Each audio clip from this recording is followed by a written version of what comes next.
Photo RT again. I just thought I would put together a quick little video just to demonstrate what I'm talking about with using grids, because it's one thing to show it to you on a fairly empty looking document in InDesign, but it's another thing to see it in a real life document. So this is the school's 2008 yearbook, which I actually produced for the school. And the cover page is its own separate design, and I would generally expect your cover page to be a special design, especially if it's a large document. So your grid, you would break your grid when you're doing your cover page, and in fact this whole A4 page I designed in Photoshop and then just brought it in to InDesign as one big fat picture. But then we move into the insides. And again, I think the start, the main contents page is a little different, but then we start the grid. And I actually made this a 6-column grid for this document. And so what I did is, on some pages, I went 3 columns at a time, to make my text boxes look as if there was two columns of text. But then in other pages, you'll see that I went 2 columns wide at a time, so that in effect we're having 3 columns on the page. So going 6 wide is actually quite useful because it gives you that little bit of flexibility. It means you can make it look like you've got 2 columns or 3 columns on your page depending upon what you're wanting to put there. And I came down, I think I came down 6 or 7 rows. I can't quite remember, to be honest. But I always kept this whole top part, I came down the same number all the time. So whether that was 3 or 4 rows or whatever it was, you'll see through all of these inside pages that top part of the document is the same no matter what's on the page.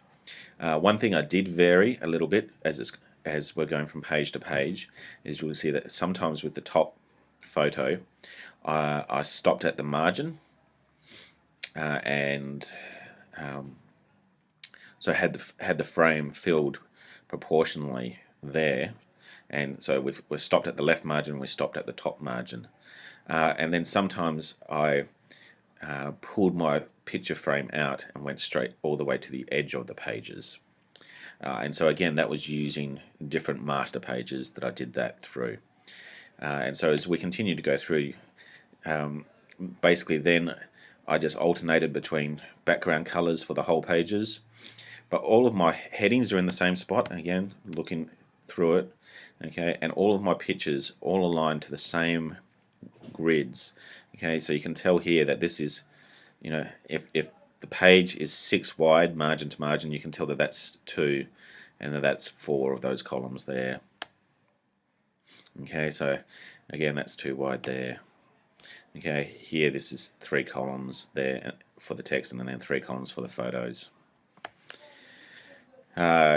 This one I kind of broke my rule a little bit because with all the others I've been visually consistent within the one page, but here I went 2 wide, 2 wide, 2 wide, but then went 3 wide to fit this photo in down the bottom.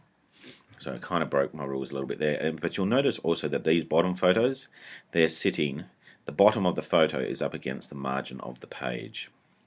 So again, following those same rules, meaning you have these nice well-aligned edges. The edge of the photo here is the edge of the photo there. The edge of the photo here is in line with the edge of the photo there. So alignment is working horizontally and vertically across the whole document. And then if we move on, oh, look at all these cute people. What happened to them? I don't know. Where did the cute people go? Yes, a few more. You guys were cute in year 7. Alright, and then we kind of went through, and the same kind of format, quite a bit more writing happening here in the secondary pages. Some photos there. There's a Miss Jobling there.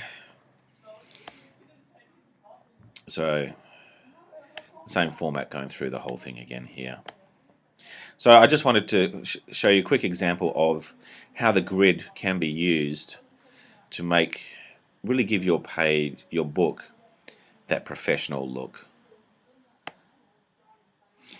Whilst at the same time it still has plenty of colour, plenty of photos, but that visual consistency, that repetition, and the neatness of the alignment, all these edges being the same, all of those edges being the same, just making it look really sharp and professional.